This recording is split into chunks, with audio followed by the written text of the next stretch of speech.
강의 시작하기 전에 한 가지 광고 사항이 있는데 오늘 이제 실론 마지막 수업 시간이거든요. 예, 이제 조직신학이 이번 학기의 수업이 마지막으로 끝나는데 혹시 과제 성경론하고 실론 과제를 아직 제출하지 않으신 분들, 실론은 이제 아마 제출하시겠죠? 예, 제출하지 않으신 분들은 예, 빠른 시일 내로 해주시면은 감사하겠습니다. 왜냐하면 또 다른 과목들도 과제가 있으시죠. 예, 아마 겹치면은 나중에 하기 힘드시니까 예, 간단하게 느낀 점 소회를 적으셔서 저한테 보내주시면 감사하겠습니다. 예, 예. 저희가 계속 하나님의 사역, 하나님의 경륜을 얘기하면서 하나님의 작정을 지난 시간에 얘기를 했습니다. 하나님의 작정이라는 것은 우리가 그 하나님의 작정은 그의 영원한 목적으로 그의 뜻의 의논에 따라 자신의 영광을 위하여 모든 되어가는 일들을 미리 정하신 것이다. 그 대상은 모든 것이고 목적은 하나님의 영광을 위하여서 영원전에 삼위 하나님이 의논 가운데 뜻을 정하신 게 바로 작정이다라고 우리가 지난 시간에 배웠습니다. 모든 부분에 대해서 하나님이 작정을 하셨다는 거죠. 그런데 그 작정 가운데 특별히 도덕적인 피조물, 인격적인 피조물이죠. 하나님이 지으신 인격적인 도덕적인 피조물에 하나여 하나님이 정하신 뜻을 가리켜서 오늘 이제 저희가 함께 배워볼 텐데요. 그것을 가리켜서 예정이라고 합니다. 예정. 예정. 구원에 관한 하나님의 특수한 작정으로 하나님의 도덕적인 피조물에 대한 그의 목적을 가리키는 말입니다. 우리 말씀 한 구절 한번 찾아보도록 하겠습니다. 에베소서 1장 4절에서 6절까지 말씀인데요.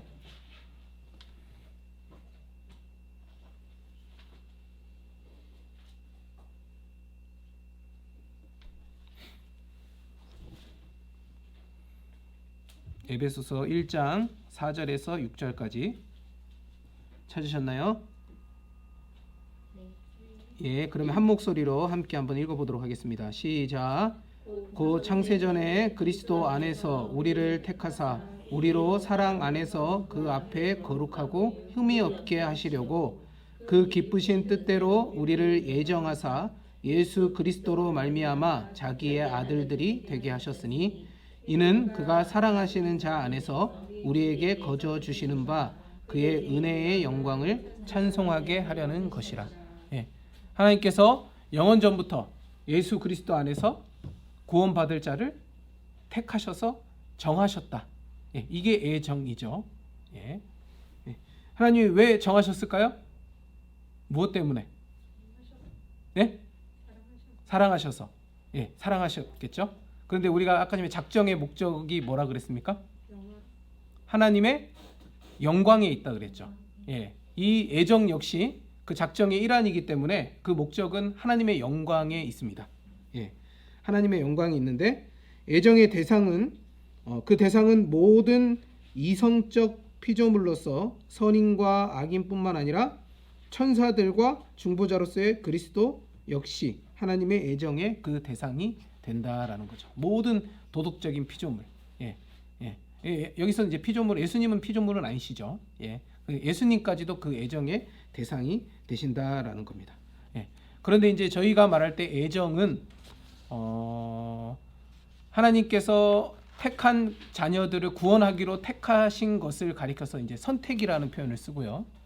그 다음에 심판과 형벌 가운데 내버려 두시는 자로 정하신다. 그래서 유기라는 표현을 쓰는데요. 이런 식으로 하나님이 어떤 자는 구원하시기로 또 어떤 자는 그대로 내버려 두심으로 유기하시기로 하나님이 이미 영원 전부터 예정하셨다. 그래서 선택과 유기로서 이중으로 예정하셨다라는 의미에서 저희가 이제 이중 예정이라고 합니다. 이중 예정입니다. 예정의 두 부분, 이중 예정론입니다.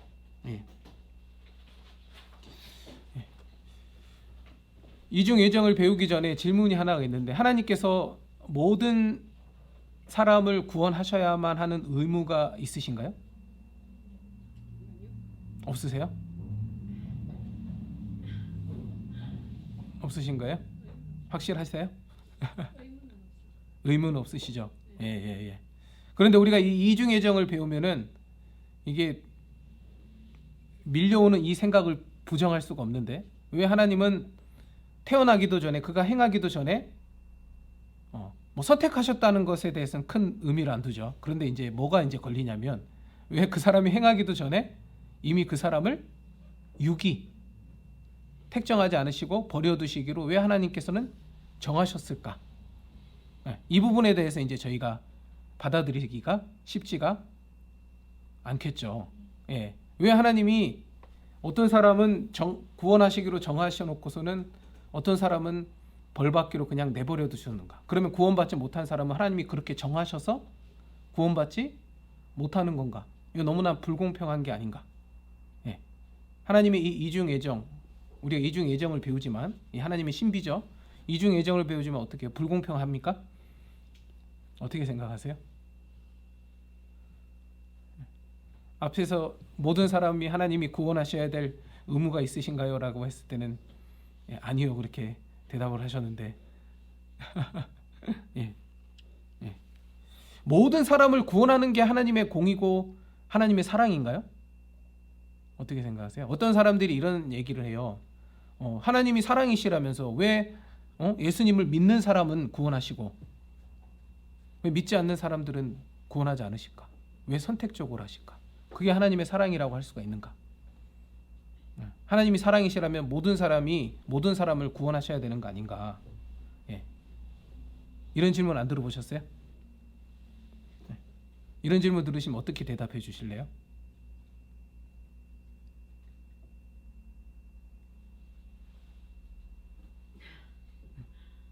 생각 안 해보셨군요. 어떻게 누가 옆에서 딱 하나님이 사랑이시라면 왜 예수님 믿는 사람만 구원하고 착하게 살아도 구원 안 하고 예수님 믿어야지만 구원하시냐? 다 구원하셔야지 하나님 사랑 아닌가?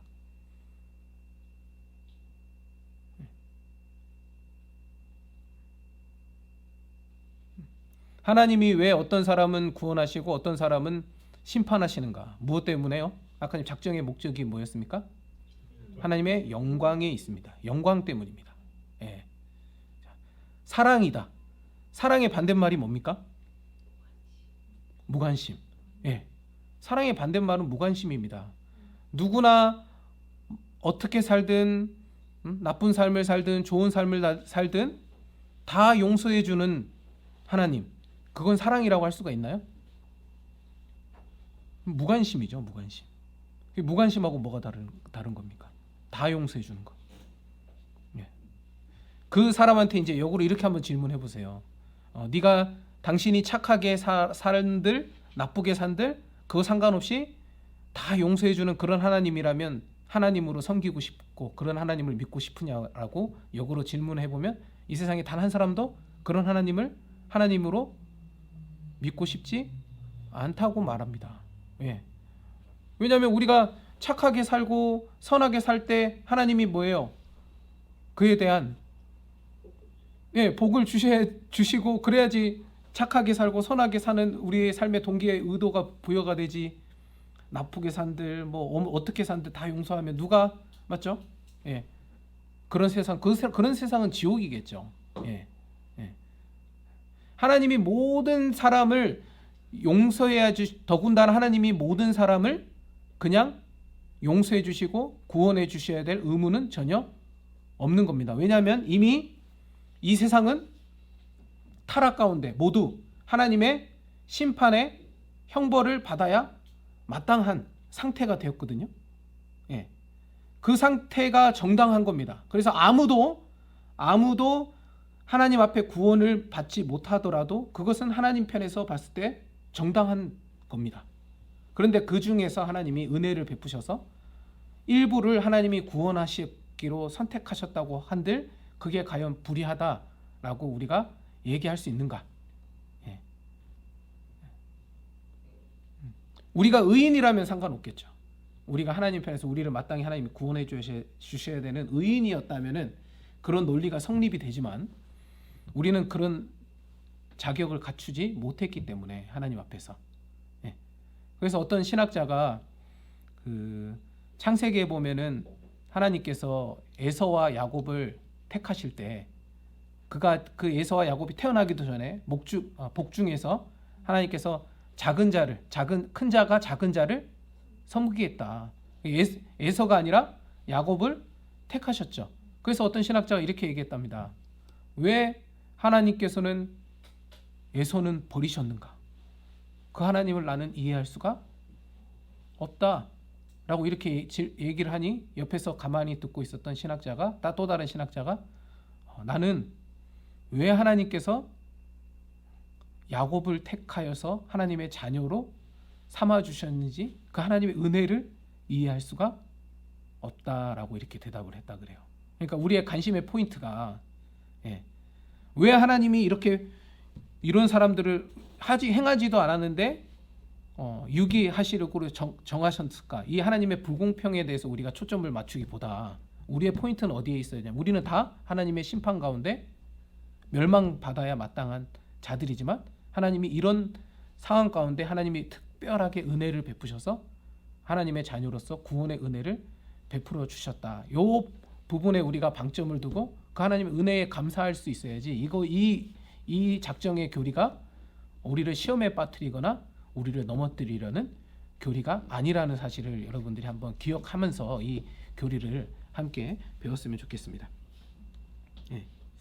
그래서 애정의 두 부분, 그래서 선택과 유기라고 얘기합니다. 그래서 선택이란 것은 뭐냐면 인류의 얼마를 그리스도로 말미암아 구원하시기로 애정하신 하나님의 영원한 목적입니다. 그것을 선택이라고 합니다. 그래서 특권을 가진 한 민족으로서의 이스라엘을 선택하셨죠. 하나님이 구약에 보면 하나님의 선택은 크게 세 부분으로 나타나는데 이스라엘을 다른 민족이 아닌 이스라엘을 선택하셨잖아요. 맞죠? 그 다음에 또 하나님이 보시면 구약에 어떤 직무와 봉사를 하도록 결정된 개인을 선택하셨죠. 뭐 제사장이라든가 선지자라든가 이런 거 세울 때 하나님이 조건이 아니라 하나님의 일방적인 선택 가운데 아론이 하나님의 선택을 받아서 대제사장 계열이 된 거죠. 아론의 계열이. 레위 지파가 하나님의 일방적인 선택으로 성막을 봉사하고 감당하는 그런 지파로서 다른 지파와는 달리 기업을 받지 않고 하나님을 기업으로 받은 그 하나님의 주권적인 선택으로 레위 지파가 그렇게 된 거죠. 그런 식으로 어떤 특정한 직분이나 그런 것들을 위해서 하나님께서 개인으로 선택을 하실 경우도 있고요. 오늘 우리가 이제 배워볼 하나님의 자녀가 되기 위한 어떤 구원을 위한 영원전부터 하나님의 자녀로서의 하나님의 선택을 또 의미하기도 합니다. 이 선택은. 다음으로 유기는요. 하나님께서 어떤 사람들을 간과하시기로 결정하시고 또 그의 공의와 현현을 위하여 그들의 죄를 벌하시기로 결정하시는 하나님의 작정을 말합니다. 그들의 죄악으로 말미암아 응당 하나님의 영원한 심판 가운데 형벌 가운데 처해져야지만 공의로우신 하나님의 영광이 선포되는 거예요. 그들을 그냥 눈 감아 주실 수 없는 거예요. 그건 하나님의 정의로우심, 하나님의 공의로우심에 그 하나님의 성품에 그 하나님의 속성에 어울리지 않는 거죠. 왜 하나님께서 우리를 예수 그리스도의 십자가의 보혈의 은혜로 우리의 죄를 사하실 수 있을까? 왜 예수님이만 안 될까? 그냥 하나님이 우리의 죄를 눈 감아 주실 수는 없는가? 그냥 하나님이 눈 감아 주시면 되잖아요.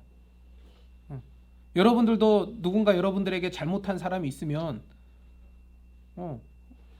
쿨하게 별거 아니다, 괜찮다 이렇게 용서하시잖아요. 맞죠? 하나님은 그게 안 되실까요? 하나님도 그냥 용서해 주시면 되잖아요. 그런데 왜 예수님이 십자가에서 죽으시고 부활하셔야만 했는가? 하나님은 그렇게 되지 않으시는 분이세요. 왜냐하면 하나님의 속성이 죄를 그냥 눈 감아 주실 수 없으시기 때문에 그런 거예요. 그 하나님의 공의의 속성에 그것은 부합하지 않기 때문에 하나님은 죄를 그냥 눈 감아 주실 수 없습니다. 그 죄를 마땅히 그 응분의 대가로 형벌 가운데 처할 때 하나님의 공의가 드러나는 거죠. 그래서 현현은 뭐예요? 하나님의 나타나심, 눈에 보이게 나타나심. 그래서 6위는 중생과 구원의 은혜를 주심에 있어서 어떤 사람들을 간과하시고 또 그들의 죄로 인한 하나님의 진노를 임하게 하는 목적을 가지고 있습니다. 예. 그래야지만 하나님의 영광이 선포되기 때문이죠. 예. 그래서 6위에 대해 우리가 불공평하다라고 말할 수가 없는 이유는 모든 사람이 다 하나님의 축복을 상실한 가운데 하나님이 얼마를 선택하시고 얼마를 간과하시기로 하셨기 때문에 아까 지금 말씀드렸지만 이미 우리 모두는 죄로 말미암아 타락해 있는 마땅히 하나님의 형벌 가운데 진노 가운데 있어야 하기 때문에 이것 때문에 어떤 사람을 하나님이 일부 택하셔서 구원하신다는데 그게 불공평하다라고 말할 수가 없는 겁니다. 예. 이는 만일 하나님께서 한 사람도 구원하시지 않으셨다고 해도 그 자체로 완전히 정당하신 처사임을 우리가 인정하는 겁니다. 네. 이렇게 애정의 교리를 설명을 하면 참 납득이 되고 이해가 되면 좋겠는데 사실 우리의 심적으로는 잘 이해가 안 되고 맞죠? 이 교리가 잘 받아들여지지 않아요. 그리고 마치 하나님이 누구를 선택에 있어서는 하나님 은혜를 얘기할 수 있지만 누구를 하나님께서 누구를 구원하시지 않기로 버려두셨다고 하니까 마치 하나님이 그 하나님의 선이 손상이 되는 것 같은 느낌을 받은 거죠. 그래서 아르미니우스라는 사람이 있었습니다. 네, 아르미니우스라는 사람이 있었는데 이 사람이 하나님이 선택과 유기로 다 영원전부터 작정하셨다면 그럼 우리가 할 게 뭐가 있느냐? 네. 그러면 막 살아도 되고 막 살아도 구원받고 열심히 살아도 구원 못 받는 자는 구원 못 받는 거 아니냐? 그게 무슨 의미가 있느냐? 네. 그렇게 얘기하면서 그것이 아니다. 하나님의 은혜가 우리에게 필요하긴 하지만 하나님의 은혜가 우리가 너무나도 절실하게 필요하긴 하지만 우리의 반응이 있어야 하나님의 그 은혜를 취할 수 있다. 예. 그래야지 하나님의 주권과 인간의 의지가 조화되는 거 아니냐. 예. 그래서 하나님의 은혜를 99.9% 하나님의 은혜가 필요하다. 이렇게 얘기를 해요. 그러면서 0.01%의 0.1%군요. 0.1%의 믿음이 우리 편에서 있어야 한다. 예, 믿음이 있어야 한다. 이렇게 얘기를 합니다. 예, 마치 병에 걸린 이제 죽기 일보 직전의 사람이 이제 누워가지고 아무것도 못하고 누워 있는 상태에서 가만히 누워 있는데 의사가 왔어요. 그래서 이 약을 먹으면 살 수 있는데 이 약을 먹으려면 이 환자가 어떻게 해야 됩니까? 다 준비되어 있고 이제 이 약을 딱 주려고 하면 이 환자가 약을 먹으려면 어떻게 해야 됩니까? 자기 입을 벌려야 되잖아요. 그러니까 그런 것과 마찬가지라는 거죠. 하나님이 모든 것들을 다 준비하셨다. 그래 우리 편에서 믿음이라는 하나님이 보시는 성경에 믿음으로 구원받는다 그러잖아요. 믿음이라는 참으로 우리 편에서 봤을 때 보잘것없지만 하나님이 그것마저도 하나님이 사용하셔서 믿음이라는 것을 우리가 반응할 때 하나님께서 그 은혜를 어떻게 하신다? 부어주신다. 어떻게 해요? 대단히 이해가 싹 되죠. 어떻게 생각하십니까? 이 주장에 대해서? 아니다. 네? 아니다. 아니다요? 왜요? 행위로 받을 수 없는 게 구원이. 믿음이라고 그랬는데요. 믿음도 행위도 믿음에 속하요. 아 그렇게 말하면 너무 어려우시죠. 행위의 반대말이 믿음이라고 알고 있는데 자, 이 1% 하나님께서 우리를 선택하시고 우리를 구원하시는데 자 이제 그럼 하나님 편에서는 뭐가 있어야 되냐면 우리의 요 믿음으로 반응할 이 사람 그러니까 왜 하나님이 에서가 아니라 야곱을 선택하셨냐 이 그들의 그 아르미스의 주장은 이겁니다. 하나님이 이 야곱이라는 사람이 이 하나님 편에서 그 약속을 신실하게 지키고 하나님의 뜻에 순종할 사람이라는 것을 하나님이 이미 그가 태어나기 전부터 아셨다. 애지를 얘기해. 애지. 하나님이 애지하신 거예요. 예지하셔서 그를 선택하신 거예요. 그렇게 되면 우리가 애정의 교류에 대해서 우리가 좀 납득할 수 있잖아요. 예, 그렇게 얘기를 했는데 자, 그거 잘 보세요. 이 예지의 근거가 어디 있습니까? 하나님의 예지의 근거가 하나님이 미리 아셨다라고 하는데 이 예지의 근거가 그 야곱의 믿음이라는, 맞죠? 그 야곱이 믿을 것이라는 그것을 하나님이 아시고 그를 구원하신 거잖아요. 예, 그렇기 때문에 뭡니까? 그의 행위를 근거로 하나님이 구원을 하신 게 된 거예요. 우리는 구원을 뭐라고 얘기합니까? 하나님의 전적인 은혜를 얘기하는데 이 아르미니우스의 주장은 결국에는 그 궁극에 다다라서 그 주장하는 내용을 보면 그의 구원론은 결국엔 뭡니까? 행위 구원론입니다. 예. 그래서 우리가 배웠죠. 펠라기우스라고 배웠죠. 예. 대표적으로 어거스틴과 대척점에 서 있었던 행위 구원론자 펠라기우스. 그 사람은 아예 이제 행위가 필요하다라고 얘기했고요. 근데 이 아르미니우스는 행위가 아니다, 믿음이다. 근데 그 믿음이라는 것이 행위로 나타난 거잖아요. 그러니까 이 사람을 가리켜서 뭐라고 얘기냐면 세미 펠라기우스라고 합니다. 완전히 펠라기우스는 아니고 약간 펠라기우스다. 그래서 세미 펠라기우스라고 하기도 하고 이 아르미니우스의 주장을 따르는 일파들을 가리켜서 알미니안이라고 합니다. 알미니안. 예. 이들의 주장은 이렇게 얘기를 해요. 그런데 우리가 고백하는 우리 개혁교회는 이런 구원의 교리를 고백하지 않습니다. 예.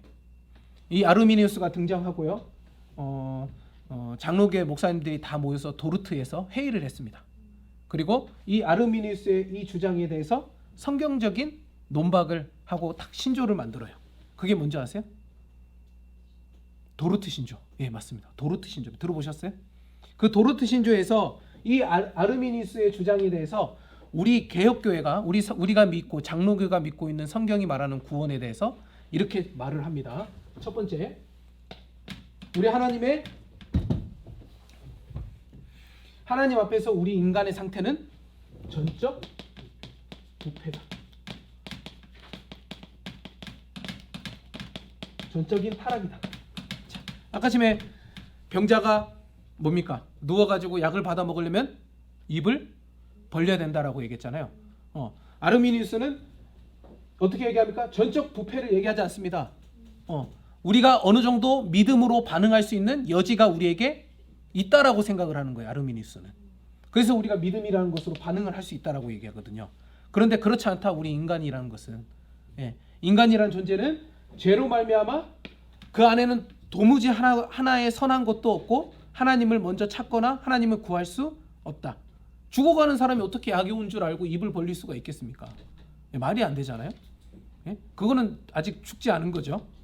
인간이란 존재는, 우리의 존재는 전적인 부패의 상태이기 때문에 우리가 하나님이 우리에게 믿음이라는 것을, 성경이 믿음을 뭐라고 얘기합니까? 믿음을 우리 편에서 발현하는 어떤 의지나 의지적인 작용이라고 얘기하나요? 성경이? 네, 하나님의 선물이라고 얘기하죠. 믿음조차도 하나님의 선물이라고 얘기합니다. 우리가 믿음이라는 표현을 쓰는 것은 우리의 구원이 행위가 아니라 전적인 하나님의 은혜이자 하나님의 주권으로 말미암아 주어지는 선물이라는 의미에서 우리가 믿음이라는 표현을 쓰는 거지, 우리가 믿는 어떤 믿음의 행위, 우리의 지적 동의, 이런 것을 우리가 가졌을 때 구원받는다라는 것을 표현하기 위해서 믿음이라는 표현을 쓴 게 아니에요. 오직 믿음이라는 것은 믿음만이 구원을 이룬다 이런 뜻이 아니라 구원은 하나님의 은혜다, 선물이다, 이걸 강조하기 위해서 오직 믿음이라는 단어를 쓴 거지, 그 믿음조차도 뭐가 될 수 있는 겁니까? 아르미니우스에 따르면 행위가 될 수 있기 때문에 그 부분에서 우리가 주의를 해야 됩니다. 오직 내가 믿음으로 구원받는다라고 얘기했을 때. 그래서 여러분들이 이제 누군가 이제 어떻게 구원받습니까? 라고 물어보면 지금까지 어떻게 대답하셨어요? 예수님을 믿으면 구원받습니다. 이렇게 얘기하셨잖아요. 그래서 여러분들이 이제 조금 달라지셔야 돼요. 어떻게 하면 좋을까요? 어떻게 구원받나요? 하나님의 전적 은혜. 예, 하나님의 전적인 은혜. 예수 그리스도의 보혈의 공로 때문에 구원받습니다. 그리고 더 근원적으로 가다 보면 오늘 우리가 배웁니다. 우리의 구원은 영원 전부터 하나님이 나를 당신의 자녀로 선택하셨기 때문에 구원받습니다라고 얘기를 해야 됩니다. 사실은 이제 예수님을 믿기 때문에, 물론 틀린 말은 아닙니다. 근데 그 믿음이라는 의미를 알고 있으면 되는데, 그 믿음이라는 것을 아르미니가 생각하는 것처럼 행위의 어떤 근거로 삼으면 그건 잘못된 겁니다. 잘못된 이해입니다. 예. 그래서 인간은 전적으로 타락했다, 부패다. 우리는 우리 안에서 믿음이라는 것을 가질 수 없는 거죠. 믿음은 선물이기 때문에. 그렇기 때문에 인간은 전적 부패의 상태다. 예. 그 다음에 하나님이 우리를 구원하시기로 선택하시는 선택은 무조건적이다. 조건이 없다는 거예요. 네. 그건 하나님의 일방적인 주권이고 그 어떤 조건도 찾아볼 수가 없어요. 그건 하나님만 아신다는 거예요. 그런데 아르미니우스는 뭘 얘기합니까? 예지를 얘기하면서 그 사람이 믿음을 가질 것이라고 하나님이 미리 아셨기 때문에 그를 선택하셨다. 그러니까 조건이 있는 거죠. 하나님이 그를 선택한. 예? 그러나 우리가 얘기하는 하나님의 선택은 무조건적인 선택입니다. 조건이 없습니다. 알 수가 없습니다. 하나님이 왜 우리를 선택하셨는지. 예. 하나님이 왜 우리들을 선택하셨을까요? 저희들이 저 길가에 다니는 사람들보다 하나님이 한 번 말씀하시면은 둘을 깨닫고 셋을 깨닫는 똑똑한 사람들이기 때문에요. 저희가 좀 더 잘났기 때문에요. 그런 게 아니잖아요. 예. 알 수는 없지만 하나님의 주권으로 우리를 선택하신 거죠. 예. 하나님의 무조건적인 선택이죠. 예. 세 번째, 하나님의 예수 그리스도의 보혈의 그 속죄의 효력은 모든 인류를 사할 수 있습니까? 사합니까? 모든 인류의 죄를? 예. 맞습니까? 예. 네. 그러나 우리는 모든 인류의 죄를 사하시려고 예수님이 죽으신 게 아니라고 얘기합니다.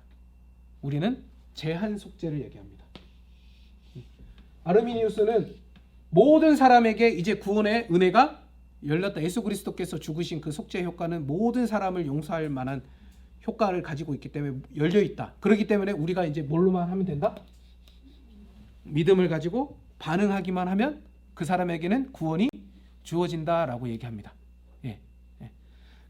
그들의 주장은 예수님의 그 어떤 그 보혈의 그 효과를 이제 높이려고 하는 것 같아요. 모든 죄인들을 다 용서하시는. 그런데 정작 예수님이 모든 사람을 위해서 피를 흘리셨는데 문제는 뭐냐면 0.01%의 우리의 선택에 따라서 그 예수님의 99.9%의 그 속죄의 효력과 은혜가 어떻게 될 수 있는 겁니까? 거부될 수 있는 겁니다. 하나님이 나를 구원하시려고, 우리를 구원하시려고 영원전부터 우리를 마음에 두셨고, 그래서 정한 때에 예수 그리스도를 이 땅 가운데 보내시고 십자가에 죽으시고 부활하시게 했는데, 이제 우리가 믿기만 하면 되는데 최후의 시점에 저는 안 믿겠습니다라고 하면 하나님의 그 영원전부터 준비되고 작정된 그 모든 뜻이 어떻게 되는 겁니까? 물거품이 됩니다. 마치 예수 그리스도의 보혈의 그 공로를 높이는 것 같지만 전혀 아닙니다. 그 예수 그리스도의 보혈의 효과가 우리의 주관적인 선택에 의해서 거부될 수도 있는 거죠. 그러나 우리는 무엇을 얘기하냐면 예수 그리스도의 보혈의 효과는 하나님께서 예정하신, 영원전부터 작정하신 그 사람들에게 제한적으로 적용이 되는데 어떻게 적용된다? 100% 적용된다. 한 사람도 예외 없이. 하나님께서 영원전부터 구원하시기로 작정된 그 사람에게 있어서 그 예수 그리스도의 보혈의 피는 한치의 흘림없이 100% 적용돼서 온전하게 하나님이 구원하신 그 속죄의 효과를 누리게 하신다는 거예요. 그리고 우리는 제한 속죄를 얘기하는 겁니다. 이 차이를 아시겠죠? 물론 어떤 의미에서 예수 그리스도의 보혈은 우리의 모든 인류의 죄를 사하시기에 남음이 있죠. 가치가 있는 거죠. 예. 그러나 그 제한의 그 속죄의 효력은 반드시 하나님의 택한 주의 자녀들에게만 제한적으로 적용이 되는 겁니다. 모든 인류에게 적용이 되는 게 아니죠. 예. 그리고 네 번째 우리는 뭘 말하냐면 하나님이 우리에게 구원을 주시고 은혜를 주실 때 우리 편에서 그 하나님의 구원을 막을 수 없습니다. 불가항력적 은혜를 말합니다. 우리 편에서 하나님이 나를 구원하시기로 은혜를 주시고 그 일을 행하실 때 우리 편에서 그것을 거부할 수가 없는 거예요. 예. 그런데 아까 지금 말씀드렸지만 이 아르미니안들은 어떻게 얘기합니까?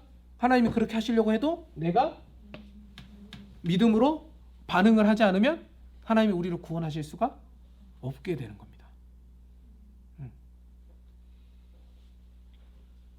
그리고 마지막으로 하나님이 우리를 구원하셔서 부르시고 그 예수 그리스도의 그 속죄의 효과를 부어주시고 우리를 주의 자녀로서 마지막 때까지 이제 나중에 구원론에 가서 영화를 배우실 건데요. 영화의 그 순간까지 구원의 완성입니다.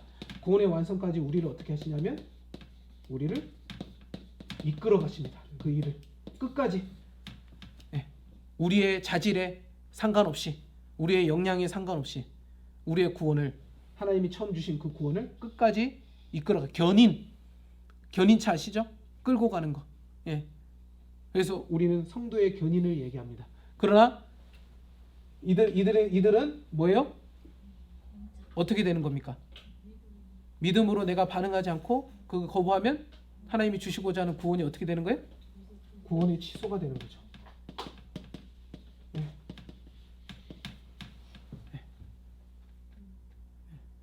그래서 들어보셨는지 모르겠어요. 전적 부패 앞에 영문자 T, 그 다음에 무조건 선택 U, 제한 속죄 L, 불가항력적 I, P 해서 튤립이라는 거 들어보셨어요? 칼빈의 5대 교리.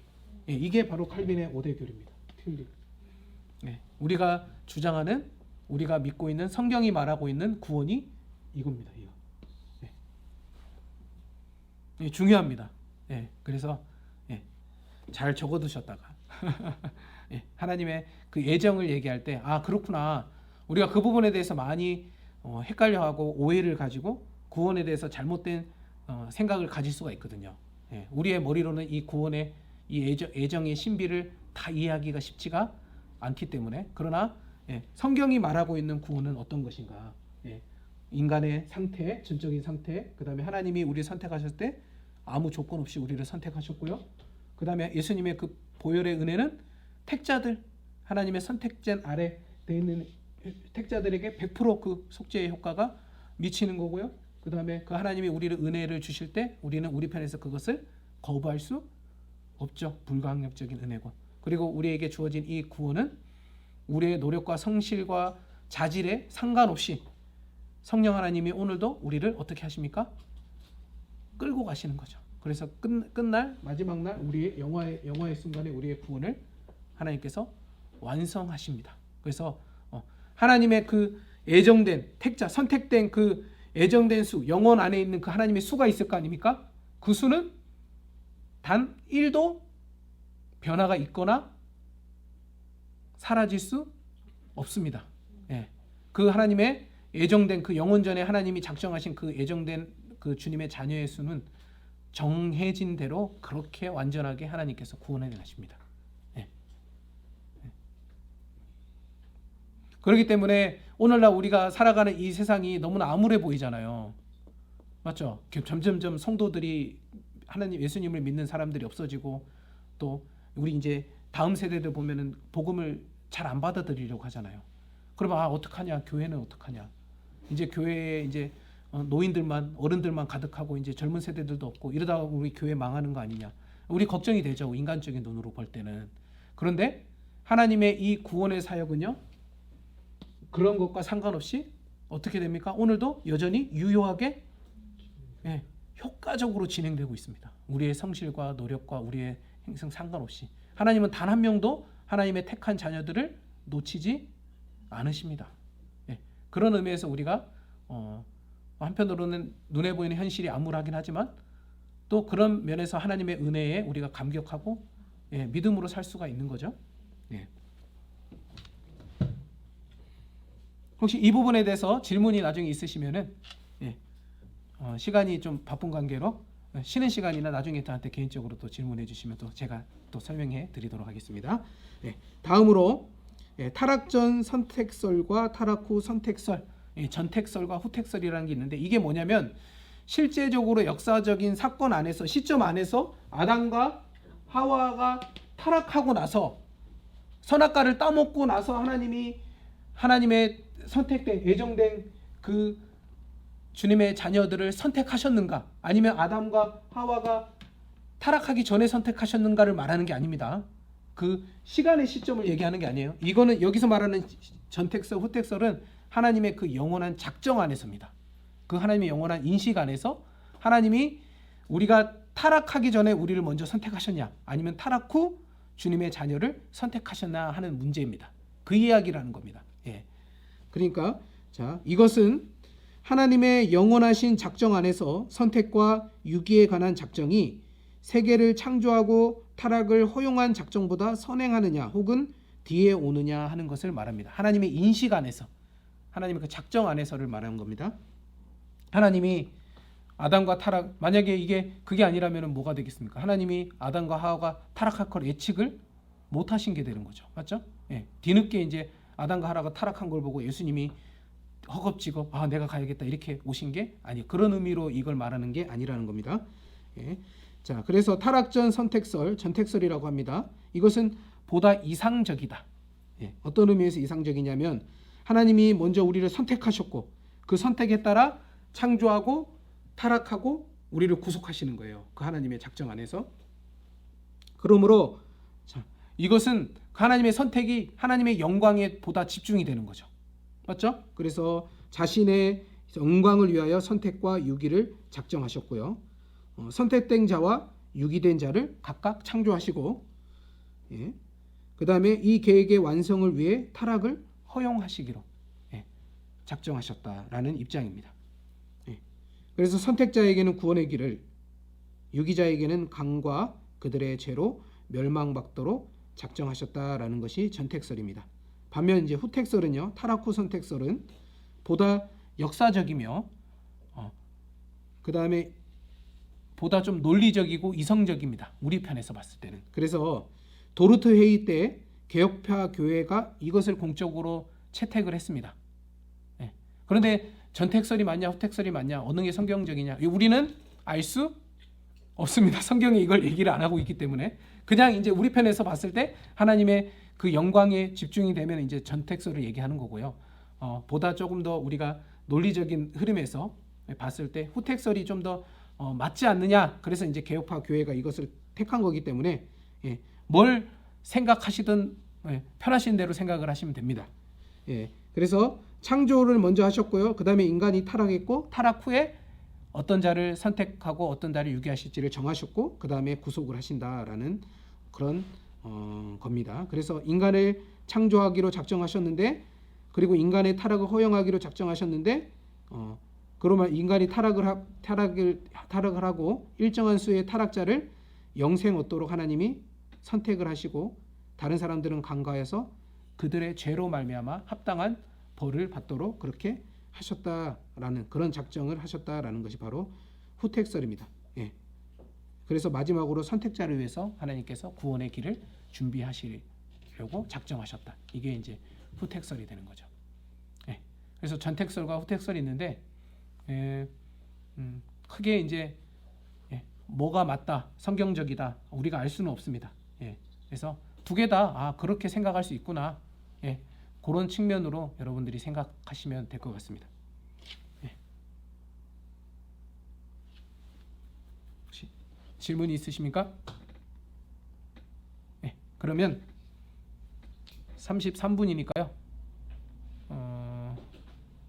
30분에 마치는 거 맞나요? 예. 잠깐 쉬고 10분 쉬고 45분에 수업 시작하도록 하겠습니다.